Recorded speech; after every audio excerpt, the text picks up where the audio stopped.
जब राजा परीक्षित के पुत्र जन्मेजय ने सर्पमेध यज्ञ किया तो उस यज्ञ को कराने की सलाह देने वाले, उसी सर्पमेध यज्ञ की विधि बताने वाले ब्राह्मण का क्या हुआ? ये बात आपको कहीं जानने के लिए नहीं मिलेगी। आपको हर तरह की कथा का पता चल जाएगा कि राजा परीक्षित का क्या हुआ, उनके पुत्र जन्मेजय का क्या हुआ, पांडवों का क्या हुआ।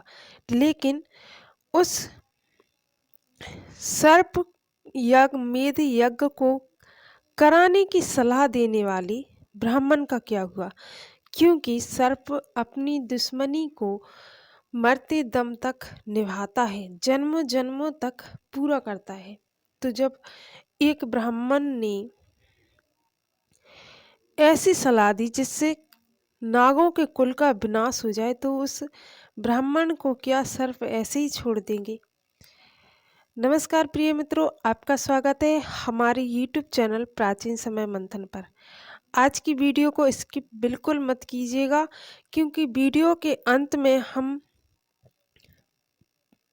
वह आप उपाय जानेंगे जिससे सर्पों से होने वाले भय और उनसे छुटकारा मिल सकता है।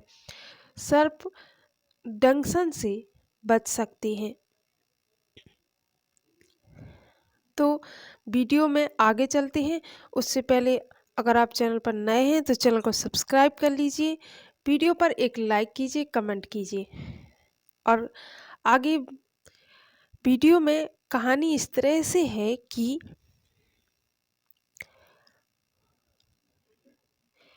जब राजा परीक्षित के पुत्र जन्मेजय को, जब जन्मेजय छोटे थे, तब राजा परीक्षित ने अपने पुत्र को राजगद्दी सौंपकर भागवत पारायण होने के लिए वो गंगा तट पर पहुंच गए थे, जहां उन्होंने सुखदेव जी ने भागवत की कथा का प्रवचन किया और उनकी मुक्ति का मार्ग बताया।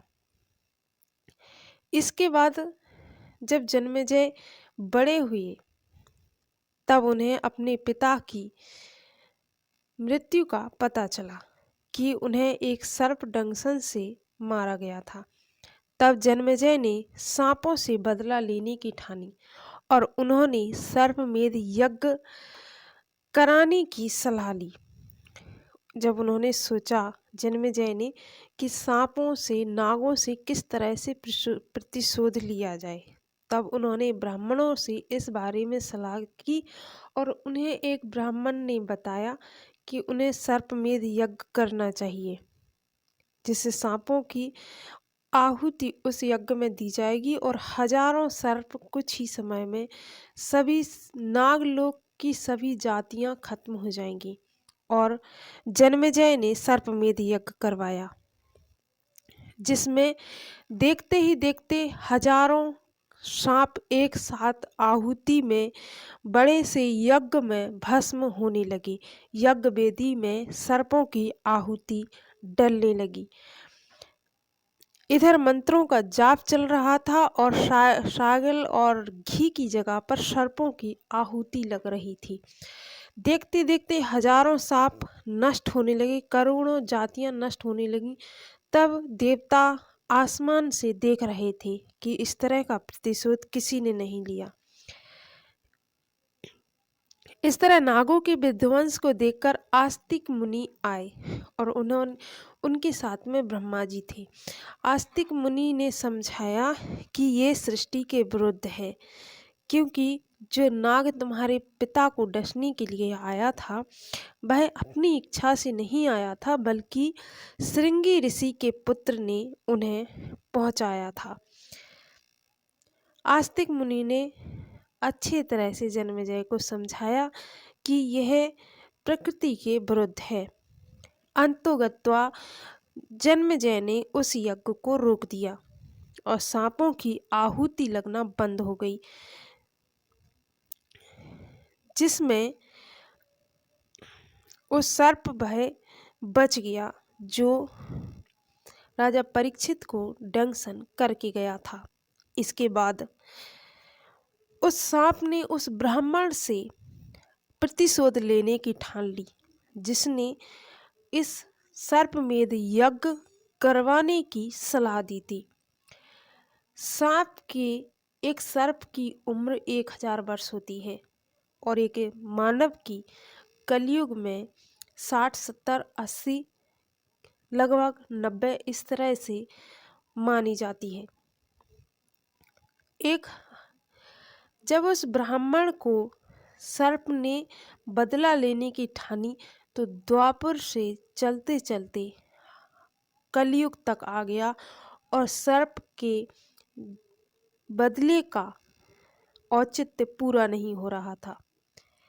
ब्राह्मण हर बार मनुष्य का जन्म लेता और वयस्क होते होते सर्प उसे डसकर मार देता। इस तरह से उस ब्राह्मण के हजारों जन्म हो चुके थे और हर जन्म में वह सर्प उसे डसकर मार देता, लेकिन सर्प का क्रोध खत्म नहीं हो रहा था। जब कलयुग में रामानुज संत से वह ब्राह्मण मिला और वह इस बात से बहुत दुखी था कि उसे एक ब्राह्मण कुल में जन्म तो मिलता है, लेकिन एक सर्प के डसने से वह मर भी जाता है। आखिर इस सर्प का प्रतिशोध पूरा क्यों नहीं हो रहा? ब्राह्मण को पिछले जन्मों से अब तक का पूरा याद था और वह रामानुज संत के आश्रम में जाकर रहने लगे। तब वह सर्प भी उनके पीछे वहां पहुंच गया। रामानुज संत ने कहा कि तुम अपने प्रतिशोध को अब रोक दो, क्योंकि तुम पहले से ही इतना कुछ पाप कर चुके हो, एक ब्राह्मण को डसकर जो तुम्हें नरक की यातनाएं भोगनी पड़ेंगी। तब रामानुज संत ने उस सर्प को यह समझाते हुए शंख की ध्वनि की तो उसे नरक की भयंकर यातनाएं अपनी आंखों के आगे झूमने लगी और सर्प उन नरक की यातनाओं को देखकर कांपने लगा।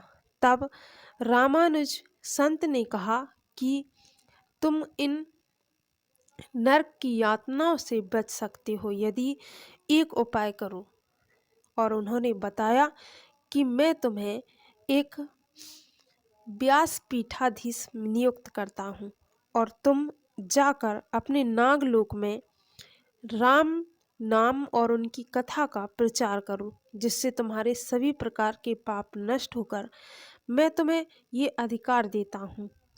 और वह सर्प अपने किए हुए पर पछताते हुए नागलोक को चला गया और अंत में वह ब्राह्मण सुखपूर्वक सांप की शत्रुता से मुक्त हुआ।